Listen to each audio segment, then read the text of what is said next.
नमस्ते विद्यार्थियों, maths and physics with YP में आपका स्वागत है। 12th फिजिक्स के अंदर अध्याय 1 में अगला हमारा जो क्वेश्चन है वो इस प्रकार से है। एक समान आवेशित गोली कवच के कारण विद्युत क्षेत्र की तीव्रता ज्ञात कीजिए। यदि बिंदु गोली कवच या खोल के बाहर हो, बिंदु गोली कवच के पृष्ठ पर हो या जब बिंदु गोली कवच के अंदर हो। तो आइए इस क्वेश्चन को हम हल कर लेते हैं। ये हमारा गोली कवच या गोली खोल का चित्र है, ठीक है। इसी के आधार पे हम अपना व्यंजक को आगे बढ़ाएंगे। तो यहाँ पे हमें दिख रहा है एक गोली कवच है जिसका केंद्र O है, इससे R दूरी पर ये वाला जो गोला है। फिर यहाँ पे बात की जाए तो यहाँ से स्मॉल वाले R पर एक बिंदु P है और एक बाहर एक डॉटेड और गोला है, ठीक है। तो हमें ये ज्ञात करना है कि इस बिंदु पर विद्युत क्षेत्र की तीव्रता कितनी है जब ये इस वाले गोले से बाहर हो, इस गोले के पृष्ठ पर आएगा और इसके अंदर आएगा, तब विद्युत क्षेत्र की तीव्रता यहाँ पे कितनी होगी। तो यही बात हमने यहाँ पे लिखी है। माना R त्रिज्या का एक गोली कवच है जो +Q आवेश से समान रूप से आवेशित है। जब बिंदु गोली कवच के या खोल के बाहर स्थित हो, यानी अब इस वाले गोले की बात हो रही है कि जब ये वाला जो बिंदु P है हमारा, ये इस गोली कवच से बाहर स्थित हो, तब मान लेंगे हम, माना गोली कवच के केंद्र O से, गोली कवच के केंद्र O से R दूरी पर एक बिंदु P है जिस पर हमें विद्युत क्षेत्र की तीव्रता क्या करनी है, ज्ञात करनी है। इसी को आगे बढ़ाएंगे हम, विद्युत क्षेत्र की तीव्रता ज्ञात करनी है।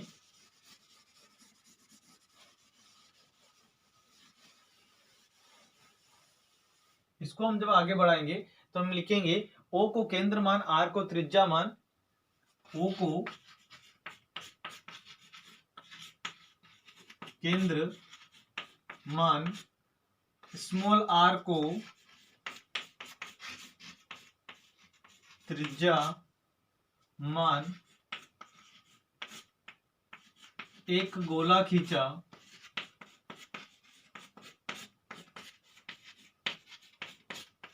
जो बिंदु P से होकर जाता है, बिंदु P से होकर जाता है तथा गॉसीय पृष्ठ की तरह व्यवहार करता है, ठीक है। तब हम गॉसीय पृष्ठ की तरह यह गोला व्यवहार करता है, तब बाह्य पृष्ठ, इस वाले बाह्य पृष्ठ से गुजरने वाला विद्युत फ्लक्स, तब बाह्य पृष्ठ से गुजरने वाला संपूर्ण विद्युत फ्लक्स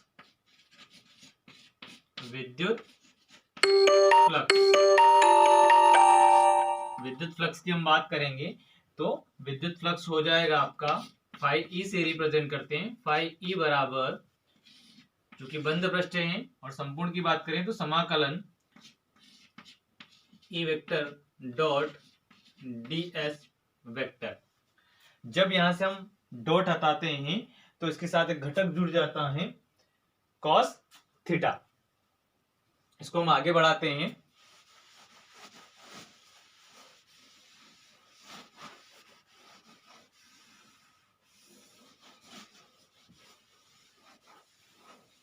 चलिए आगे बढ़ते हैं, इसको आगे बढ़ाएंगे तो ये आपका फाई ई ऐसा का ऐसा, यहां से वेक्टर क्वांटिटी और डॉट हटाएंगे तो ये हो जाएगा आपका ई ds cos थीटा। और cos थीटा की अगर बात की जाए तो थीटा का मान यहाँ पे होता है 0 डिग्री। थीटा का मान कितना होता है, 0 डिग्री। तो जब थीटा का मान 0 है तो जब 0 यहाँ पे रखा जाता है तो cos 0 का मान होता है 1। ये आप लोगों ने पढ़ रखा है। cos 0 का मान कितना होता है, 1 होता है। तो ये वाले मान अपन यहाँ पे रखें तो ये आपका फाई ई बराबर समाकलन ई ds हो जाएगा। cos थीटा cos 0 का मान कितना हो जाएगा, 1 हो जाएगा। इसको आगे बढ़ाएं तो फाई ई बराबर यहाँ पे ई का समाकलन नहीं होता, ई को हम बाहर लिख लेंगे, समाकलन ds। और समाकलन ds का जो मान होता है, समाकलन ds का मान होता है 4 पाई आर स्क्वायर। ठीक है, ये मान हम यहां पे पुट कर देंगे। तो ये हो जाएगा आपका फाई ई बराबर, ई आपका ऐसा कैसा, समाकलन ds का मान कितना है, 4 पाई आर स्क्वायर। इसको इक्वेशन नंबर क्या नाम दे देना आपको, 1 नाम दे देना है। उसके बाद लिखना है आपको गाउस की प्रमेय के अनुसार। तो यहां पे लिखेंगे हम गाउस की प्रमेय से या गाउस की प्रमेय के अनुसार। ये बनता है हमारा गाउस की प्रमेय के अनुसार फाई ई बराबर क्यू अपॉन एप्सिलॉन 0। इसको इक्वेशन नंबर 2 नाम दे देना है।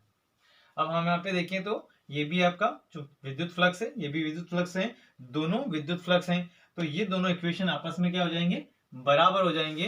तो यहाँ पे हम लिखेंगे समीकरण 1 व 2 से।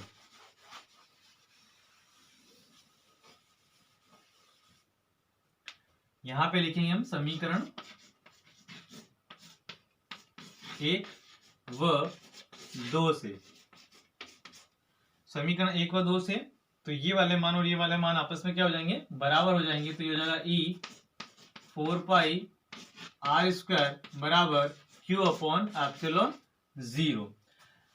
हमें ई का मान निकालना है, विद्युत क्षेत्र की तीव्रता निकालनी है। तो 4 पाई एप्सिलॉन 0 को कहाँ भेज देंगे, इस क्यू के बटे में।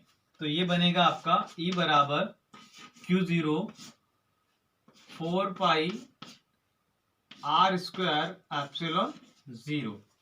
इसको हम अरेंज करके लिख लेंगे।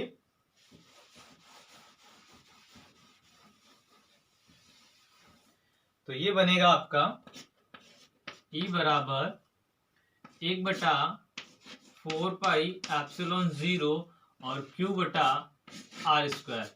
और यही आपके विद्युत क्षेत्र की तीव्रता होती है जब बिंदु गोली कवच से बाहर है या खोल से बाहर है। इसमें 2 कंडीशन और लगेगी। सेकेंड वाली जो कंडीशन है उसमें ये कहता है, इस वाली जो बना है पद आपको, इसको आपको समीकरण नंबर 3 नाम दे देना है। सेकेंड आपकी कंडीशन, जब बिंदु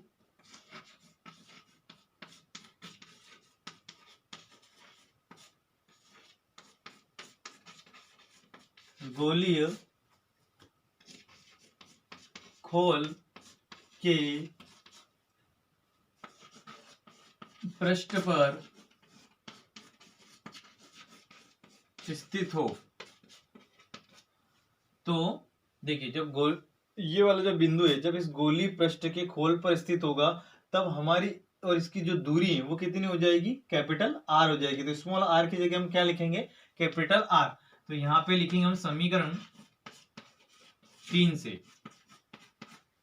ठीक है, समीकरण 3 से, ये वाला समीकरण 3। तो क्या बन जाएगा आपका समीकरण 3 से,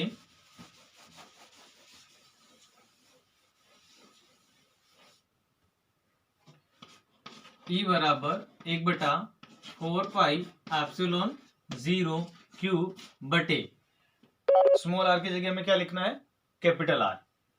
तो यहाँ पे हो जाएगा आपका आर का स्क्वायर, क्योंकि स्मॉल आर इक्वल कितना है आपका, कैपिटल आर है। इसके तो ये आपकी थर्ड स्थिति, जब बिंदु गोलीय खोल के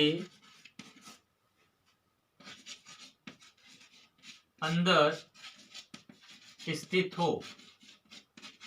तो यहाँ पे भी हम लिखेंगे समीकरण 3 से। तो देखिए, जब बिंदु गोली खोल के अंदर स्थित हो तो चूंकि पृष्ठ उसके जो आवेश है उसके पृष्ठ पर वितरित है, यानी गोले के अंदर कोई आवेश नहीं होता है, अतः Q का मान क्या हो जाएगा, इसमें 0 हो जाएगा। तो E बराबर क्या मिलेगा आपको, 0, चूंकि Q बराबर क्या है आपका 0 है। ये आपके तीनों स्थितियां भी हो गई और ये आपका व्यंजक कंप्लीट हो गया। यदि आपको व्यंजक समझ में आया है तो लाइक करें, शेयर करें, कमेंट करें और ऐसे वीडियो पाने के लिए चैनल को सब्सक्राइब जरूर करें। धन्यवाद।